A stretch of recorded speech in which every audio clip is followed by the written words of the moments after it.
जय निताई, जय श्री हरि, जय श्री हर। आज आमी आमार नित्यानंद महाप्रभु और चैतन्य महाप्रभुर परम भक्त श्री वासुदेव घोषेर काहिनी आज आपनादेर काछे बर्णना करब। और এই কাহিনীতে পাবেন আপনারা অগ্রদ্বীপের কথা, যা ইতিহাসে বহু প্রসিদ্ধ ছিল। এই অগ্রদ্বীপ ধর্মতীর্থ স্থান হিসেবে আজ সেই অগ্রদ্বীপের মেলা, অনেকে অগ্রদ্বীপের মেলাও বলে, অনেকে বারুণী মেলাও বলে। আর এখানে যে কত লাখে লাখে ভক্ত এসে এই দিন হাজির হয়, হ্যাঁ, ভগবান স্বয়ং এই দিনে আমাদের আপনাদের যারা পরিবারে মারা যায় পূর্বজেরা বা পিতৃদেবদের শ্রাদ্ধ শান্তির কাজ পরিবারের লোকেরাই করে। ভগবান এখনো এই ধরাধামে স্বয়ং আসে এই অগ্রদ্বীপে তার পিতৃদেবের অর্থাৎ বসুদেবের শ্রাদ্ধ শান্তির কাজ করার জন্য। এই শ্রাদ্ধ শান্তির কাজের দিনই হয় এখানে মেলা। সেই মেলা এবং বাসুদেব ঘোষের সমস্ত কাহিনী, সমস্ত বৃত্তান্ত আজ আমি আপনাদের কাছে পৌঁছে দেব। এর ফলে আপনারা সাক্ষাৎ গোপীনাথের দর্শনও করতে পারবেন এবং জীবনের যেই লক্ষ্যের জন্য, যেই ধর্মের জন্য, যেই কর্মের জন্য এই ধরাধামে এসেছেন, যার উদ্দেশ্যে এই ধরাধামে এসেছেন, সমস্ত উদ্দেশ্য আজ আপনাদের আমি সফলতা প্রদান করব। শুনুন তাহলে বসুদেবের কথা। চৈতন্য মহাপ্রভুর অষ্ট সহচরী ছিলেন এই বসুদেব ঘোষ। তার এই তিরোভাব তিথিতেই এই অগ্রদ্বীপে আজ মেলা হয়, যা বারুণী মেলা বা অগ্রদ্বীপের মেলা নামে পরিচিত। এই যে দোল পূর্ণিমা চলে গেল কয়দিন আগে, প্রত্যেক বছরই এই দোল পূর্ণিমার পরে যে কৃষ্ণ একাদশী পড়ে, সেই একাদশীর দিনে এই অগ্রদ্বীপে মেলা হয়। এই অগ্রদ্বীপে সেদিন আমাদের ভগবান শ্রী চৈতন্য মহাপ্রভু তিনি স্বয়ং ধরাধামে আসেন এবং কাছা অঙ্গুরি পরে শ্রাদ্ধের কাজ করেন ভগবান। তাহলে বুঝতে পারছেন কেন ভক্তরা আসবে না। এই জন্য সেদিন লাখে লাখে এত ভিড় হয় এই অগ্রদ্বীপে। এই দিনে থেকে চিরা মহোৎসব থেকে দিন শুরু হয়। পরের দিন অন্ন মহোৎসব হয়, তারপরের দিন তৃতীয় দিন গঙ্গা স্নান হয় এবং চতুর্থ দিনের দিন পিণ্ডাদি কাজের সমস্ত কাজ মেলা সম্পূর্ণ সমাপ্ত হয়। গোবিন্দ, মাধব আর বসুদেব এরা হলো তিন ভাই। শ্লোক কি বলছে দেখুন, গোবিন্দ মাধব বসুদেব তিন ভাই, যা সভার কীর্তনে নাচে চৈতন্য গোসাই। এই যে গোবিন্দ, মাধব আর বসুদেব, এই তিনজনা এত সুন্দর সুমধুর গান করত যে এদের গান শুনে ভগবান শ্রী চৈতন্য মহাপ্রভু পর্যন্ত নৃত্য করত। যখন মহাপ্রভু সন্ন্যাস নেয়, সন্ন্যাস নেওয়ার পরে যখন মহাপ্রভু বৃন্দাবনে যেতে চায়, তখন বৃন্দাবনে যাওয়ার পথে তিনি রূপ সনাতন গোস্বামীকে কৃপা করেন শান্তিপুরে। এখান থেকে যখন তিনি বৃন্দাবনে যাওয়ার পথে রামকেলি পড়ে, রামকেলির আগেই তিনি অগ্রদ্বীপে এই লীলা করেছিলেন। শ্রী চৈতন্য মহাপ্রভু কি করেছিলেন, তার যে সহচর ছিল তিনি বসুদেব ঘোষ, তিনি ঠিক করেছিলেন যে আমিও মহাপ্রভুর সঙ্গে কৃষ্ণ নাম প্রচার করতে যাব। কিন্তু একদিন চৈতন্য মহাপ্রভু কি একটি লীলা করলো এই অগ্রদ্বীপে। এক বাড়িতে দুপুরে মধ্যাহ্ন ভোজন করার পরে এবার তার মুখশুদ্ধির জন্য তখন তিনি বলছে বসুদেব ঘোষকে যে আমার হর্তকি দাও। এখন আমরা যেমন মুখশুদ্ধি আমরা কিভাবে করি, আমরা খাওয়া দাওয়ার পরে হজমোলা খাই, না হলে আমলকি খাই, কিছু খাই মুখশুদ্ধির জন্য, অনেকে আবার পান খায়। তো তেমনি তখন চৈতন্য মহাপ্রভু দুপুরে ভোজনের পরে তিনি মুখশুদ্ধির জন্য হর্তকি নিত। তো বসুদেব ঘোষকে যখন বললো যে আমার মুখশুদ্ধির একটু ব্যবস্থা করে দে, তো বসুদেব ঘোষ গ্রামে গ্রামে গেল কার ঘরে একটু হর্তকি পাওয়া যায়। যখন ভিক্ষা করে নিয়ে আসলো তখন দেখলো, মনে মনে ভাবছে যে আজকে তো আমার মহাপ্রভুর অনেক বেলা হয়ে গেল, আমি ভিক্ষা করে নিয়ে আসছে, কখন দেব, আবার আমার উপর না জানি আবার রাগ না করে বসে।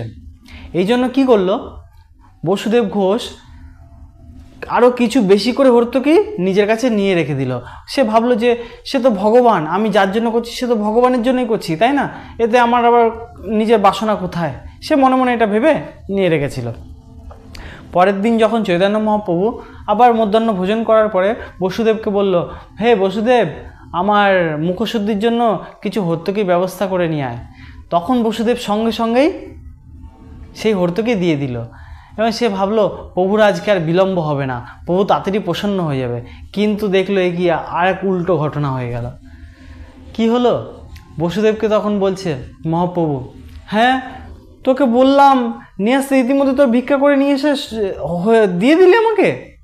তখন বসুদেব বলছে, প্রভু না, কালকে যখন আমি ভিক্ষা করতে গেছিলাম তখন আমি ভেবেছিলাম যে তোমার হয়তো আমার আনতে অনেক দেরি হচ্ছে, না জানি তুমি আবার আমার উপর রাগ করে বসো, ওই জন্য আমি আরও কিছু বেশি করে নিয়ে আমার কাছে রেখে দিয়েছিলাম, যাতে তোমার পরের দিনও তুমি যখনই ভোজন করবে, যখনই চাইবে আমি সঙ্গে সঙ্গে যাতে দিয়ে দিতে পারি। তখন মহাপ্রভু বলছে, না রে, আমরা তো বৈষ্ণব, বল আমাদের তোর মধ্যে সেই গুণ এখনও আসেনি যে তোর মধ্যে এখনও সঞ্চয়ের বাসনা রয়েছে। অর্থাৎ এই সঞ্চয়ের বাসনা, এই সমস্ত কাম, ক্রোধ, লোভ, এগুলো সাংসারিক জীবের মধ্যে থাকে। তুই এখনও সেই সাংসারিক ধর্মই পালন করিসনি, যার জন্য তোর মধ্যে এই প্রবণতা রয়েছে। তুই গৃহস্থ জীবনে যা, তুই গৃহস্থ সংসার ধর্ম গ্রহণ কর। তখন গোবিন্দ দাস বলছে যে প্রভু আমার কি ভুল হয়ে গেছে, প্রভু আর হবে না, তুমি আমায় ছেড়ে যেও না।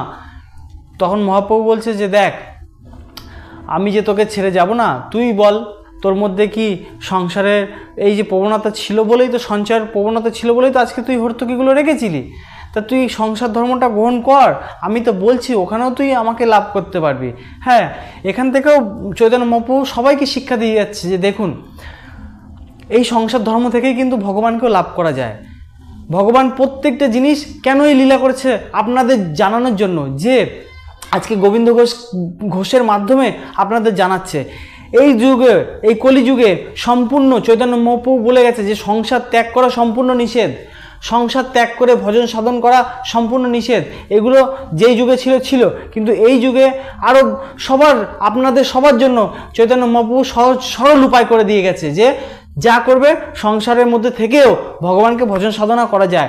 আর এই মাধ্যম কলিযুগে খুবই ভালো, কি না, ভগবানের ভজন সাধন এবং খুব দ্রুত আমাদের এই জীবনে মুক্তি লাভ এই কলিযুগেই সম্ভব, শুধুমাত্র হরির নাম করে। হরির নামেই সংসারে থেকেই, হরির নাম করেই নিজের জীবনকে মুক্তি লাভ করা যাবে, যাতে এই ধরাধামে বারবার না আসতে হয়। তার উদাহরণ দিতে গিয়ে আজকে বাসুদেব ঘোষের সঙ্গে ভগবান এই লীলা কথা, লীলা কীর্তন সমস্ত কিছু এই লীলা করে গেছে আপনাদেরকে জানানোর জন্য যে সংসারে থেকেই সব কিছু করা যায়, সংসার থেকেই সব পাওয়া যায়। সংসার থেকে ছেড়ে ত্যাগী হয়ে এই যুগে সন্ন্যাস গ্রহণ চৈতন্য মহাপ্রভু টোটালি নিষেধ করে গেছে। তো এই নিষেধ কেন করে গেছে, এই জন্যই এই বসুদেব ঘোষের কথা আজ আপনাদের কাছে বর্ণনা করছি। দেখুন এরপরে তাহলে কী হলো, বাসুদেব ঘোষ সংসার ধর্ম গ্রহণ করলো। চৈতন্য মহাপ্রভুর কথা, সংসার ধর্ম যখন গ্রহণ করার পরে তখন চৈতন্য মহাপ্রভু সেখান থেকে বৃন্দাবনের পথে চলে গেল। চলে যাওয়ার সময় এবার বাসুদেব ঘোষ গঙ্গার তীরেই, এই অগ্রদ্বীপের পাশে গঙ্গা আছে, সেই গঙ্গা নদীর তীরেই বসুদেব ঘোষ নিজে একটি কুটির নির্মাণ করলো এবং কুটির নির্মাণ করে সেখানে সে প্রতিদিন ভগবানের সেবা অর্চনা করতো এবং প্রতিদিন গঙ্গায় স্নানে যেত। হঠাৎ একদিন কি দেখতে পায়, একটা পোড়া কাঠ তার পায়ের কাছে লাগছে, সে সেটাকে সরিয়ে দিল। আবার পরের দিন স্নান করতে গিয়ে দেখে সেই কাঠই আবার তার পায়ে লাগছে, আবার সরিয়ে দিল। এরকম করে কিছুদিন যাওয়ার পরে তখন স্বপ্নে চৈতন্য মহাপ্রভু বলছে যে তুই যেটাকে কাঠ মনে করে ফেলে দিচ্ছিস ওটা কাঠ নয়, ওটা একটা পাথর, ওটা তুই নিজের বাড়িতে নিয়ে আয়। দিয়ে পরের দিন ও ঘুম থেকে উঠে দেখছে আমি সত্যি তো প্রতিদিন কাঠটাকে ফেলে দিচ্ছি, কেন আমার কাছে আসছে? আর আমাকে স্বপ্ন আদেশ হলো যে ওটা কোনো কাঠ নয়, ওটা নাকি পাথর। সে কালো পুড়ে যাওয়া কাঠটা ভালো করে তুলে দেখছে হ্যাঁ এ তো পাথর, তাহলে স্বপ্নে আমায় ঠিকই বলেছে, যাই এটাকে তাহলে বাড়িতে নিয়ে রেখে দিই। বাড়িতে নিয়ে রেখে দিয়েছে। রেখে দেওয়ার পরে একদিন চৈতন্য মহাপ্রভু যখন বৃন্দাবন থেকে ফিরছে, আবার আসছে, ফেরার পথে বসুদেব ঘোষের সঙ্গে আবার দেখা করলো। আরে তোকে ভগবান যে স্বপ্নাদেশ দিয়েছিল যে এরকম কাঠটাকে, ওটা কাঠ নয় ওটা পাথর, ওই কালো পাথরটা বাড়িতে এনে রেখেছিলি? বলছে হ্যাঁ রেখেছি। তো কোথায় রেখেছিস, পুজো করিস না? বলছে না, ও পাথর আমি কি পুজো করব? বলছে আচ্ছা ঠিক আছে। তখন বলছে তাহলে আমি শিল্পীকারকে ডাকি, এটা একটা মূর্তি করে দিক। বলছে হ্যাঁ। তখন ভগবান, দেখুন ভগবান ডাকলে তো সমস্ত দেবদেবতা কি সবাই চলে আসবে, গন্ধর্ব অপ্সরা সবাই চলে আসবে। তো সেখানে তখন বিশ্বকর্মাকে, আমাদের দেবশিল্পীকে বিশ্বকর্মা, তো এই দেবশিল্পীকে আহ্বান জানাতে বিশ্বকর্মাদি স্বয়ং চলে আসলো। এই যে গোপীনাথের যে সুন্দর বিগ্রহ আপনারা দর্শন করছেন, এই বিগ্রহ স্বয়ং দেবশিল্পী বিশ্বকর্মাজি এসে এই শিল্প নির্মাণ করে গেছিল, এই মূর্তি নির্মাণ করে গেছিল বিশ্বকর্মা প্রভু। তাহলে বুঝতে পারছেন এই গোপীনাথের কত মাহাত্ম্য। এই গোপীনাথ দর্শন করলেও আমাদের জীবন উদ্ধার হয়ে যায়, দুটো চোখ যেন সার্থক হয়ে যায়। এই জন্যই তো বললাম অগ্রদ্বীপের মহিমা কেন বলছি, আজকে শুনুন, আরও আছে। এরপরে তখন চৈতন্য মহাপ্রভু বলল, তুই এই সংসারে থেকেই তুই এই গোপীনাথের ভজন সাধনা কর, তাহলেই তো আমি পেয়ে যাচ্ছি, সংসারে থেকেই সব সম্ভব হয়। তখন বলল ঠিক আছে প্রভু। এই বলে চৈতন্য মহাপ্রভু চলে গেল। তারপরে বসুদেব ঘোষ কিছুদিন পরে বিয়ে করলো। বিয়ে করার কিছুদিন পরে তার একটি বাচ্চাও হলো, এবং বাচ্চা হওয়ার পরে তার স্ত্রী মারা যায়। এবং সেই বাচ্চাটাও বেশি দিন বাঁচেনি, বাচ্চাটাও অল্প আয়ু ছিল, 5 বছর বয়সে বাচ্চাটাও মারা যায়। সেই বাচ্চার নাম ছিল গোরাচাঁদ। তখন গোবিন্দ ঘোষ সেই মূর্তিকে বলছে, তুমি আমায় সব দিলে আবার সব কেড়েও নিলে, কেন প্রভু আমার সাথে এরকম করলে? তুমিই তো আমায় বলেছিলে এই সংসার জীবনে আসতে, আমি তো আসতে চাইনি, তাহলে আজকে আমাকে কেন এত কষ্ট ভোগ করতে হচ্ছে? আমার একটা সন্তান দিলে তাও তুমি কেড়ে নিলে। তখন সে গোপীনাথ বলছে তাকে, দেখ বসুদেব, তুই তোর সন্তানকেও ভালোবাসছিস, তুই আমাকেও ভালোবাসছিস, অর্থাৎ দুই নৌকায় পার দিয়ে কোনোদিন কেউ সমুদ্র পার করতে পারে না, তাই আমি তোর সন্তানকে কেড়ে নিয়েছি। দেখুন, যখনই কেউ ভক্তিপথে আসে না, তার এই যে সংসারের জগতের মায়া, তাকে যতদিন না মায়া মুক্ত হতে পারে ততদিন কিন্তু সংসারে জমযাতনা তাকে ভোগ করতে হয়। অনেক দুঃখ কষ্ট ছেলের দ্বারা হোক, নাতিপুতির দ্বারা হোক, বৌমার দ্বারা হোক, স্বামীর দ্বারা হোক, তাই কিন্তু কষ্ট ভোগ করতে হয়। যখন এই সংসারের মায়া সংসারই থাকবে, অথচ সংসারে কোনো মায়া তার স্পর্শ করতে পারে না, তখন দেখবেন ভগবান তার উপর কি সুন্দর কৃপা করে। আর যে যত ভক্তিপথে যেতে যায় তার তত বাধা আসে। কেন আসে? এই কারণে আসে। এই জন্যই ভগবান এই লীলা করে সাধারণ মানুষকে দেখিয়ে দিয়ে গেছে, জানিয়ে দিচ্ছে যে দেখো, ভক্তিপথে থাকলে এরকম অনেক বাধা আসে। আর যদি সংসারের এরকম মায়া মোহ মমতার মাধ্যমে আচ্ছন্ন থাকো, তাহলে ভগবানকেও লাভ করা যায় না। তো তার জন্য বাসুদেব ঘোষের কি হলো, সন্তানকে ভগবান কেড়ে নিল। আর কি বলল যে দেখ, সেও গোরাচাঁদও তোর সন্তান, আমিও তোর সন্তান, কিন্তু তুই গোরাচাঁদের বদলে যদি আমাকে ভোজনা করিস তাহলে তুই উদ্ধার পাবি, কিন্তু তুই না করে কি হচ্ছে, গোরাচাঁদকেও খুব ভালোবাসছিস আর আমার দিকেও ভালোবাসার অভাব পড়ে যাচ্ছে, যার জন্য আমি গোরাচাঁদকে নিয়ে নিয়েছি। আপনারাও যখন দেখবেন ভগবানকে এত ভালোবাসবেন, ভগবানই দেখবেন আপনার যখন ভগবানকে খুব ভালোবাসতে পারবেন। ভগবানকে এই যুগে ভালোবাসা একটাই উপায়, হরির নাম।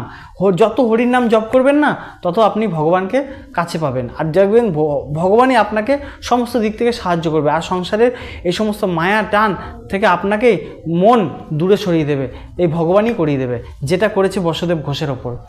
তখন বসুদেব ঘোষ বলছে যে ঠিক আছে, তুমি নিয়ে নিলে আমার তাতে কোনো দুঃখ নেই, কিন্তু আমি যখন মারা যাব তখন আমার শ্রাদ্ধ শান্তির কাজ কে করবে? আমার তো একটা সন্তান ছিল, সে তো করতো। তখন গোপীনাথ বলছে, তুই চিন্তা করছিস কেন? আমিও যখন তোর সন্তান বলেছি, আমি তোর শ্রাদ্ধ শান্তির কাজ করব, তোর চিন্তা নেই। দিয়ে বলছে, তুমি তো একটা পাথরের মূর্তি, তুমি আমার কি করে শ্রাদ্ধ শান্তির কাজ করবে? বলছে, আমি যদি পাথরের মূর্তি হতাম তাহলে আমি তোর সঙ্গে কী করে কথা বলি রে? বলছে, হ্যাঁ সত্যিই তো। তখন তাকে জড়িয়ে ধরে গোপীনাথকে চরণ দু চোখের জল ভাসিয়ে দিল এবং বলল, সত্যি ভগবান, আমি বুঝতে পারিনি তোমার এত লীলা। অন্তিমেতে যখন গোবিন্দ ঘোষের মৃত্যু হয়ে যায়, তারপরে প্রতি বছর এই একাদশী তিথিতে, অর্থাৎ এই দোল পূর্ণিমার পরে যেই একাদশী তিথি, আপনারা আজকে বলে রাখলাম, আগামী ভবিষ্যতেও মনে রাখবেন যে দোল পূর্ণিমার পরেই যে কৃষ্ণপক্ষে একাদশী তিথি হয়, এই একাদশী তিথি দিনে এই অগ্রদ্বীপে বাসুদেব ঘোষের শ্রাদ্ধ শান্তির কাজ করতে স্বয়ং ভগবান আসে, আর এই ধুতি কাঁচা পরে অঙ্গুরি নিয়ে তার শ্রাদ্ধ শান্তির কাজ করে। আপনারা এই দিন আসুন, আর ভগবান গোপীনাথকে যে বিশ্বকর্মা তৈরি করে গেছে সেই আশ্চর্য সত্যিকারের অরিজিনাল মূর্তি আপনারা দর্শন করুন। আর ভগবান তো এই দিন আসেই, তাহলে এই দিন ভগবানকে যদি সাক্ষাৎ দর্শন করতে পারেন, তাহলে দেখুন আমি তো বলেই আমার গায়ের রোম পুরো কাটা দিয়ে গেছে, তাহলে আপনাদের কত পুণ্য হবে। স্বয়ং ভগবানকে দর্শন কি মুখের ব্যাপার?